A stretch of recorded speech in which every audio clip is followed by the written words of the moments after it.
అన్నయ్య ఏంటన్నయ్య నా ప్రారంభం ఎంత అందరూ నా వెంట పడతాను, నేను వెంట పడినా ఈ పిల్లలందరూ చూడలేదు అన్నయ్య అన్నాడు. నీకెందుకు అబ్బాయి, నీ పెళ్లి నేను చేస్తాను.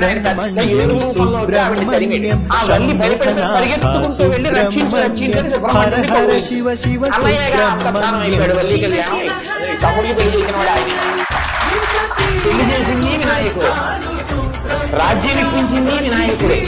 చుట్టూ అలా ఉండేటట్టు తాను ఇద్దరితో కలిస్తే పుట్టినట్టు కలవకుండా పుట్టినట్టు సుబ్రహ్మణ్యుడికి అధికారం ఇచ్చిన వాడు ఆయనే.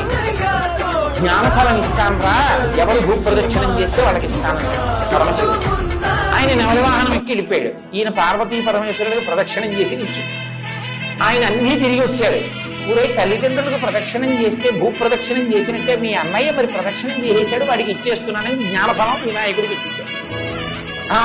నెమలి వాహనం ఉంటే మాత్రం ఇంత తిరిగి వచ్చిన అన్నయ్యకి వెళ్ళిపోయింది, జ్ఞానఫలం ఎందుకు వచ్చింది ఇదంతా అని వైరాగ్యం వచ్చి సన్యసించి దండాయుధం